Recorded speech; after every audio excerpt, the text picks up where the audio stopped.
Terima kasih untuk waktu dan kesempatannya. Pada prinsipnya sebetulnya Pak Menteri, kami pun ingin memberikan tepuk tangan. Bukan hanya orang PBB. Kalau orang luar negeri saja bisa memberi tepuk tangan, kenapa kita tidak? Tetapi memang kenyataannya kami tidak bisa memberikan tepuk tangan itu untuk saat ini. Ya, karena memang kenyataannya yang terjadi di Indonesia itu sangat berbeda dengan apa yang Pak Menteri paparkan di PBB sana. Orang luar negeri mungkin tepuk tangan karena mereka merasa hebat ya. Tapi tidak bagi kami, khususnya anggota DPR RI. Apalagi kami yang turun ke bawah, kami lihat air mata rakyat masih hari ini masih ada, Pak.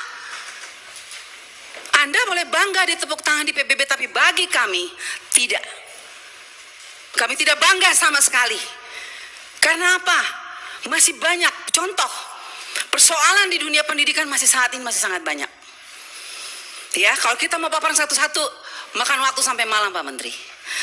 Contoh saja hari ini kita dipaparkan lagi dengan laporan-laporan ada penyesuaian program, penyesuaian anggaran. Seakan-akan kementerian ini tidak punya prinsip. Pada saat kami melakukan rapat panja, konsinyering, semua program sudah Anda paparkan dengan data-data, dengan dana-dana, dengan biaya-biaya. Tapi kenapa sekarang berubah lagi?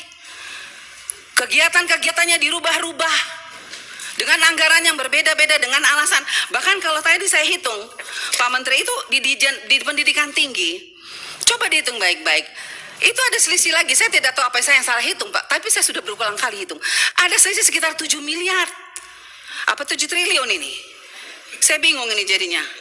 Ada 34 triliun, berarti 7 triliun. Saya sampai tanya teman-teman, ini bagaimana nih? Memang saya akui, mungkin menteri kita ini terlalu pintar. Tetapi kita juga tidak bisa dibodoh-bodohi amat, Pak. Karena kalau kami bodoh, pasti kami tidak mungkin dipilih rakyat. Itu sudah pasti. Karena kami itu berbicara dengan data yang ada. Program ada, anggaran ada, dirasakan oleh rakyat atau tidak.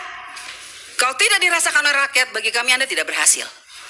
Orang luar negeri boleh tepuk tangan karena mereka tidak tahu apa-apa. Tapi kita yang di negeri ini, kita yang tahu. Kita yang rasa. Banyak sekali persoalan. Tadi sudah diangkat oleh beberapa teman saya mengenai persoalan P3K. Sampai hari ini, Pak, masih banyak guru-guru yang menangis. Kapan kami terima gaji? Kami makan apa ini? Kami sudah lulus, passing grade sudah lulus segala macam. Tapi mana gaji kami? Mana? Kami sudah tidak bekerja lagi. Anak kami mau makan apa? Dengar itu dong, Pak Menteri. Itu yang harus Anda pikirkan kalau Anda mau ditepuk tangan oleh seluruh rakyat Indonesia. Ya, kemudian kami dengar di PBB Anda dengan bangganya ada 400 tim bayangan. Pertanyaan saya, tim bayangan yang Anda katakan dengan bangganya di sana itu, apa dampak positifnya, apa energi positifnya untuk Indonesia? Kenapa masih banyak persoalan di daerah 3T?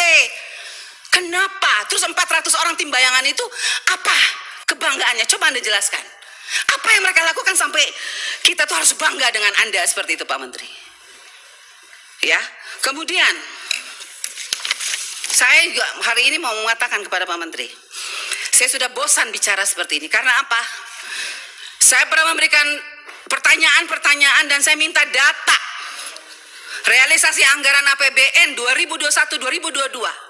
Seperti yang dikatakan Pak Ferry tadi, mana Ibu Inspektorat Jenderal? Mana laporannya untuk kami? Janjinya mau tertulis, mana? Pak, sebentar lagi kami semua ini akan mengadakan reses. Dan kami itu reses bukan jalan-jalan, Pak Menteri. Kami jalan-jalan ke daerah pemilihan kami. Dan apa yang kami bawa? Ketika kami bangga, oh kami sudah ketok sekian triliun 2021, 2022. Tahu nggak rakyat bilang apa? Mana? Jadi saya minta dengan tegas hari ini, Pak Menteri, tolong data realisasi APBN yang kita pernah minta itu diberikan. Semua program kerja, termasuk dana transfer ke daerah, saya rasa itu tidak perlu ditutup juga oleh kami anggota Dewan. Karena setelah kami setujui baru dana transfer itu ditransfer. Terus kenapa kami tidak diberi datanya? Supaya kami juga bisa lihat pemerintah daerah kami itu menggunakan APBN itu dengan bertanggung jawab atau tidak. Itu yang kedua. Dana-dana pendidikan, dana BOS, BOP, PAUD. Banyak anak-anak PAUD yang ketika saya turun di bawah, orang guru-gurunya, ibu kami tuh nggak dapat apa-apa Bu Anita, kami hanya capek. Lah, kok di laporannya sekian banyak dananya ya? Jadi saya minta Pak tolong diberikan penjelasan. Ini tidak usah secara langsung, tapi catatan sesuai dengan angka-angka supaya kami juga turun ke bawah pakai angka. Kita pakai angka aja sekarang ya. Kemudian itu tunjangan khusus guru di area terpencil Pak, masih banyak yang teriak nggak dapat 3-6 bulan. Ini kita mau marah atau kita mau kasihan, kita jadi bingung karena kami itu selalu gimana ya, ketika kami datang kami hanya melihat air mata guru-guru, kami juga jadi menangis jadinya. Ya, dan sakit hati kami ketika Anda dengan bangganya di PBB mengatakan ada 400 timbayangan. Kalau 400 timbayangan itu hanya mengacaukan anggarannya PBB, APBN ya, ngapain Anda bangga dengan itu Pak Menteri? Yang berikut, tunjangan profesi guru tolong diperhatikan Pak Menteri.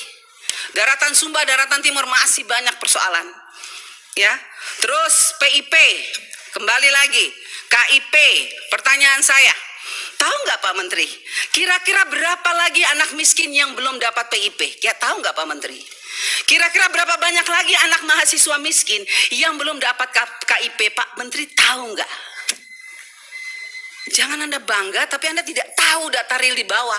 Anggaran banyak, siapa yang sudah dapat, siapa yang belum dapat. Kenyataannya masih banyak masyarakat miskin, anaknya tidak bisa dapat PIP. Banyak mahasiswa miskin yang sampai saat ini menangis, tidak dapat KIP kuliah. Lah terus program ini untuk siapa? Kan untuk mereka miskin. Seharusnya setambah tahun semakin banyak program yang diberikan, harusnya anak-anak yang miskin semakin banyak dong yang menjadi mahasiswa, yang menjadi sarjana. Ini masih banyak kok yang tidak bisa jadi sarjana karena tidak bisa merasakan KIP kuliah ini dengan segala macam aturan.